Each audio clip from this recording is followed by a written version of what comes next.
Hello, my name is Dr. Samadder. I'm an Advanced Endoscopy Fellow in the Gastroenterology and Hepatology Division at Mayo Clinic in Rochester, Minnesota.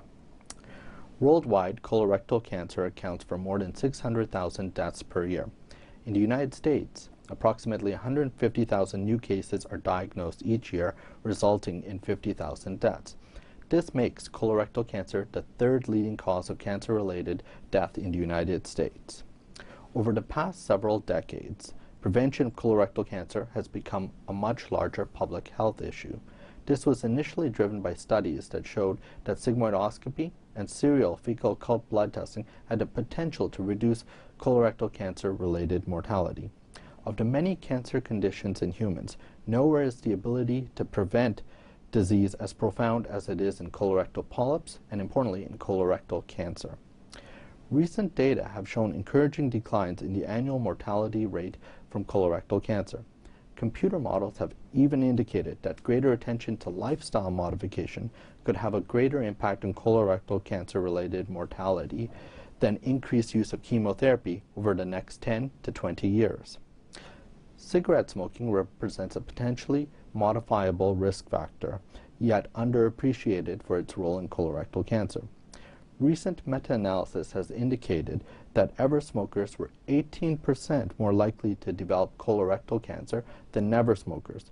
This result has been consistently seen in a number of observational studies by our group and others. Colorectal adenomas, or polyps, are the precursor lesions for cancer. It is this pathway from polyp to cancer that has allowed the use of endoscopy as a potential preventative therapy. Some research has indicated that smoking may be a potential risk factor for the development of colorectal adenomas, which are the premalignant lesion.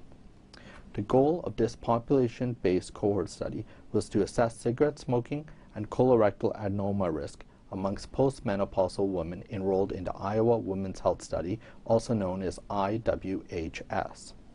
The IWHS is a longitudinal cohort study of cancer endpoints among 41,836 randomly selected Iowa women aged 55 to 69 years old and holding a valid driver's license at the time of enrollment in 1986.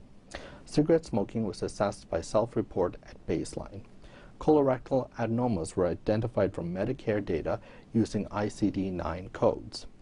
Cigarette smoking was analyzed as smoking status, average number of cigarettes per day, and pack years of smoking exposure, compared to never smokers as the reference group.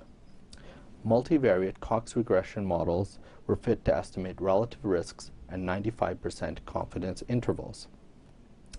Complete cigarette smoking and colorectal adenoma data were available for 26,131 subjects, including 5,485 females with at least one colorectal adenoma.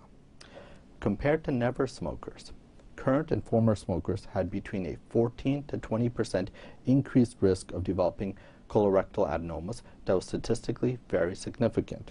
Adenoma risk also increased progressively by the number of cigarettes per day, and in those with 40-plus pack years of smoking history, they saw a 28% increased risk of adenomas. In this large prospective study, cigarette smoking was strongly associated with colorectal adenoma risk amongst postmenopausal women. These data support cigarette smoking as a potentially modifiable risk factor for premalignant colorectal neoplasia or adenomatous polyps.